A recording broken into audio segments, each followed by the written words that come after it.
Hello and welcome to Brand X Reviews. This one I'm going to be continuing the series of reviews that look at the Marvel Cinematic Universe tie-in graphic novel series. Now I think this is the 7th one that I've done, so I've been getting through these in sequential order basically. Now just to very quickly explain, because I've explained this in the other videos, but just in case you haven't seen them, I'm just going to explain what these are. Marvel Comics obviously been in comics for quite a long time, and characters such as Iron Man, Thor, the Incredible Hulk have been going since the 1960s.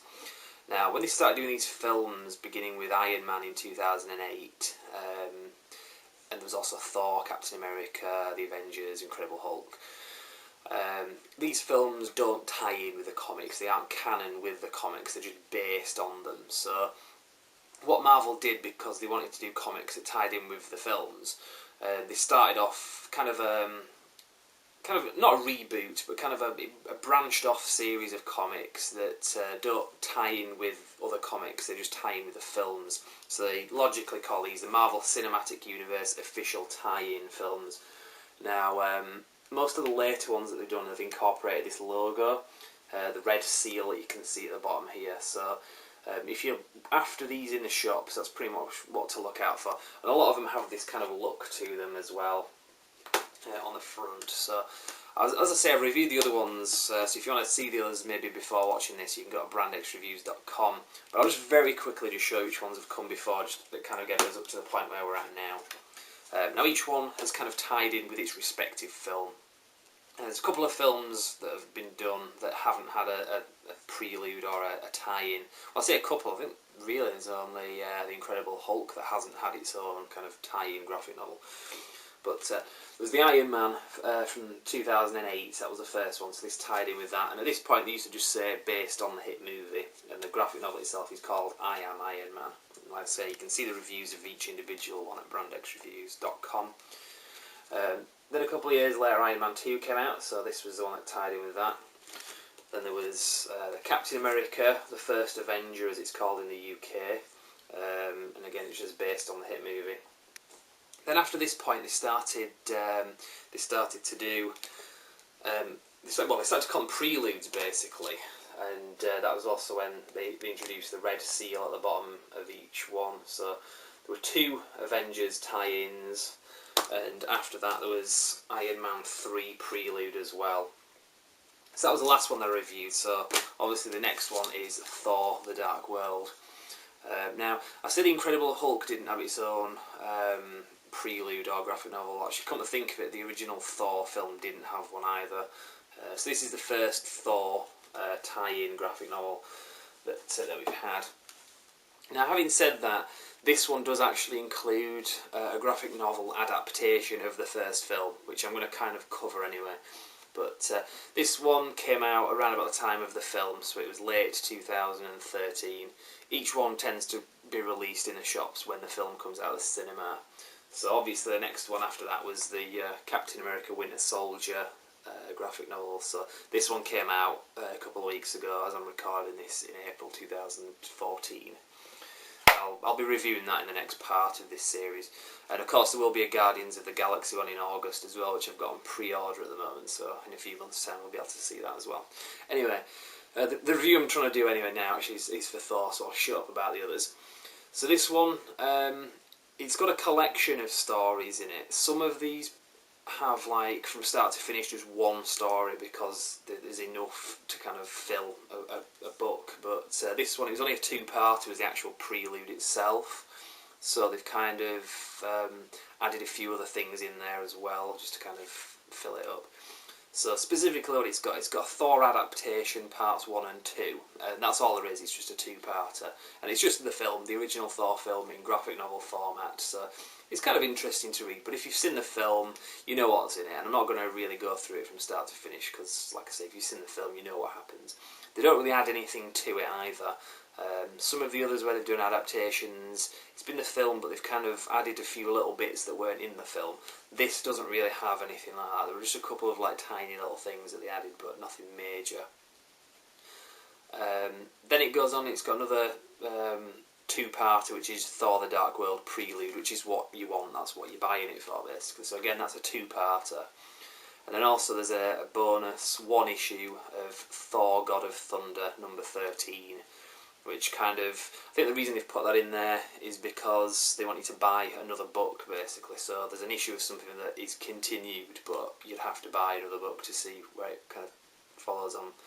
But anyway, I'll just kind of cover what's actually in here now anyway. So it just kind of opens up with credits, stuff like that, and then you get into it. So let's say the first part of it, I'm not really going to go into too much detail, but you can see it's just an adaptation of the film. The artwork is very good, it's very loyal to the actual film itself.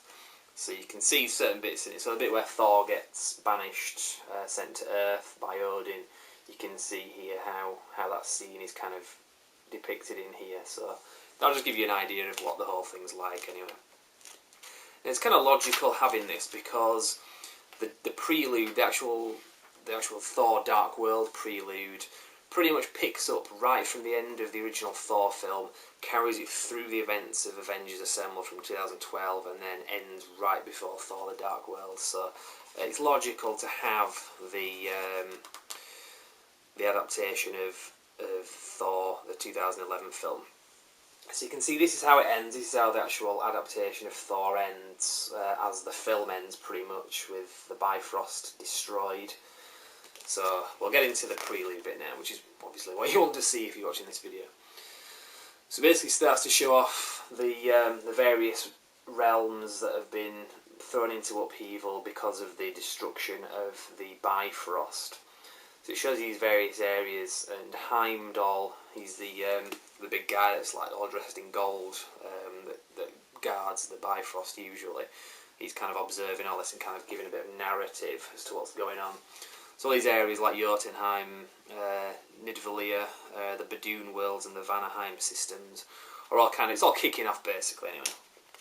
So Thor is basically saying, well, looks like in stopping Loki I've pretty much caused more trouble, and Odin's just kind of saying, well, you know, you did what you had to, kind of thing. So basically it then cuts to Earth, and you've got Jane Foster, that was the love interest from the original Thor film, played by Natalie Portman. She's still working on trying to rebuild the connection, the Einstein-Rosen bridge, but she's unaware that the Bifrost has been destroyed. So she's working on that, as you saw at the end of the Thor film.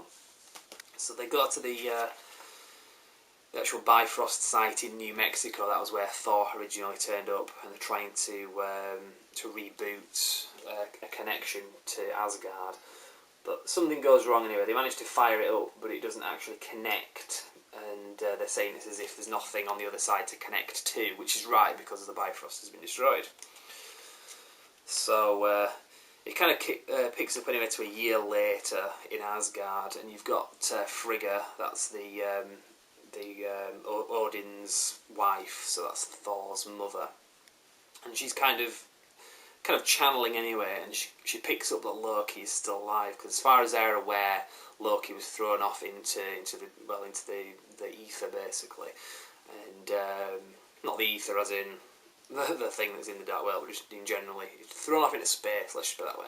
So they're assuming he's dead at the end of the Thor film, but Frigga kind of picks up that he's still alive. It's quite interesting because at this point, this is where the Avengers Assemble film is starting to kick in, so she can see Loki in kind of flashes speaking to Thanos, and also one of the Chitauri, some kind of Chitauri royalty, like a king, I don't know. So she's kind of picking up on that. So she tries to speak to Loki anyway, and he basically says, now's not really a good time, you know, kind of thing, because he's about to start an invasion of planet Earth. So anyway, Frigga goes and tells Thor and also Odin about this, and they kind of don't really believe her. They say, well, you know, Loki should really be dead because he was thrown off. He should be, thrown into 1,000 pieces and, scattered across the universe. And but she says she's adamant about it anyway, and he's also using the Tesseract as well. That he's using that power. So they kind of think, well, they start to trust her anyway, basically. So they realise they're going to have to do something about it. Then it kicks back onto Earth, and this part it's really showing the beginning of the Avengers Assemble film, where Loki turns up in that NASA base where you have Nick Fury and Hawkeye. The opening of Avengers Assemble, basically. So it kind of shows you at what point the story this bit is set at. So obviously Loki is back, he's got the Tesseract, and he's about to invade Earth. So Heimdall is observing all this, so he can see what's going on. So he tells Thor. So Thor's like, well, Christ, Loki's got the Tesseract and he's on Earth and he's going to destroy Earth. So we're going to have to go down there and sort it out, basically. So, but they also say, well, actually, how are we going to do that though? Because the Bifrost is destroyed and there's no other way to get to Earth. So, Odin says, well, actually, there is another way to get down there. It cuts back to planet Earth anyway, and you've got Jane Foster talking to what's her name, Darcy, and she gets a phone call saying that she's going to get called away. Because if you remember from the Avengers Assemble film, Thor does actually ask where Jane Foster is, and Agent Coulson says that she'd been sent away to, I think it was Norway. But he says that in here anyway, so I'm kind of remembering that as being the case in the film. So, anyway, it cuts back to Thor and Odin, and Thor is basically saying, well, how are you going to get me to Earth? So Odin says, well, actually, we can use dark matter to send you there, but there is a bit of a cost. A bit of a health cost for me to send you there. So it's basically going to mess me up to send you there, but I'm going to have to do it. So, because if you remember in the film, Loki does say to Thor, "How much dark energy did the All-Father have to conjure up to send you here?" Something along those lines, kind of paraphrasing it a bit. So you get to see that happening in this. So this is the bit anyway where Odin sends Thor down to Earth, and at this point, it kind of shows you at the same time Loki at this very moment is in Germany and he's kicking off with Captain America and Iron Man. So this is pretty much like moments to the part in the film where Thor turns up. So Thor is kind of being sent to Earth and he kind of crashes down onto the Earth while all this is happening.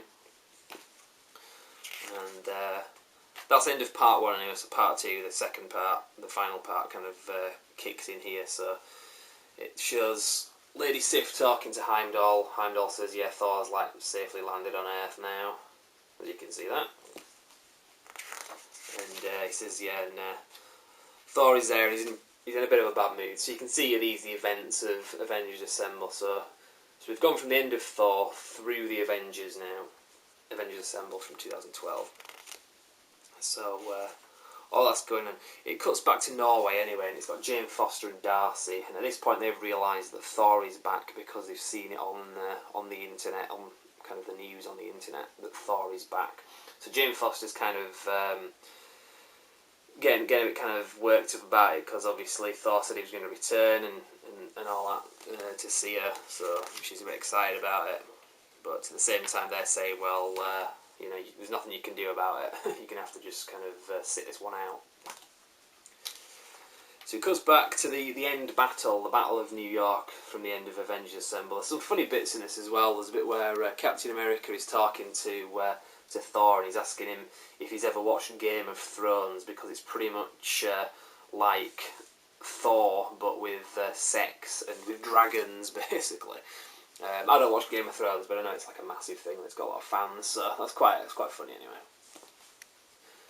So a bit more action anyway, just pretty much what you saw in the Avengers film, and so that's kind of the climax of this anyway. Is the climax of the Avengers film. So Loki's going to get sent back, as you saw at the end of Avengers. He's got that weird Hannibal Lecter mask thing that you saw him on after he'd been captured by the Avengers. And when he gets sent back to Asgard, Thor asks him, what will you say for yourself when you face justice? And when he takes the mask off, he says, did you miss me? So, still fairly defiant anyway. So kind of wraps things up now anyway. Odin pretty much says to Loki, you know, I tried to look after you as a son, but because of the way you've acted, I'm kind of disowning you now. Frigga is still very upset about it. She still kind of looks at Loki as her son, which is what you saw in the Dark World film. Kind of the relationship between Loki and his father was, well, with Odin was pretty much gone, but Frigga was still kind of acting like a mother, basically. And it cuts back to Jane Foster on Earth, and she's been reunited with Eric Selvig. He was the guy, the scientist that Loki was controlling. And Eric Selvig's a bit worried because he's saying that he's had Loki inside his mind, and he's kind of been inside Loki's mind as well. And he knows that Loki's aware of Jane Foster, and that at some point he's going to come back for like revenge kind of thing. So Eric Selvig's a bit messed up, which again is what you saw more of that in Thor: The Dark World, because he was a bit of a mess. And it cuts back to Planet Vanaheim, so there's a lot of stuff kicking off there, which is what you saw in Thor: The Dark World. Then we've got, it cuts back, as this is kind of really wrapping up now, it cuts back to Heimdall using the Tesseract to rebuild the Bifrost, the Rainbow Bridge. So you get to see kind of that there. And then it comes back to Earth again, and you've got Jane Foster kind of pining over Thor again, saying, you came back, you didn't want to see me, I'm giving up now, I'm sick of him, you know, men are all shit, I hate men, that kind of thing. A lot of women do that. Then it just basically goes back to Thor saying, right, stuff's really kicking off now, it's our duty to really sort everything out, all the upheaval that's now going on across the 9 realms. And that's pretty much it. And it says, to be continued in Thor: The Dark World. So that's the story anyway. It's pretty good. I enjoyed reading it. It didn't take long to read. As I say, most of these are very short, so I mean 20-30 minutes if you're taking your time, basically. The rest of this is basically a first part of Thor: God of Thunder story, which I might buy the actual graphic novel at some stage, in which case I'll probably just review that as and when. It's a 5-part thing anyway, so you want to get part 1 in this. There's not really much point in me kind of going into that. There's a bit of artwork in the back anyway, some various covers on some of the issues and like variants, and some of the art process that went into doing these as well. Now, some of the other early ones had like what they call a spotlight feature, which was like interviews with some of the writers and the artists, but this doesn't contain anything like that. I think that was more in the early ones that they did. So that's pretty much it anyway, so I'll end the review now anyway. Pretty good graphic novel, and very interesting to read, and I think it's come down in price now that it's been out for a while as well, so I would recommend that anyway. Let's say the next part, if you go to brandxreviews.com, I'm going to be doing a review of the next one, which is Captain America: The Winter Soldier Prelude. This one feels a little bit thicker than the other ones. I think they've kind of added a lot to this, but I'll get to the review of that as and when. And also, like I say, they're going to be doing future ones. There will be I know for a fact there's a Guardians of the Galaxy one coming out in August to tie in with the release of that film. I've got it on pre-order basically, so I will definitely be reviewing that probably in August time. And I'm assuming they're just going to keep doing them as each film gets released. So I'll be covering those as and when. So if you're watching this and those films are out, go to brandxreviews.com, and we will see you for those reviews too. Thank you very much for watching.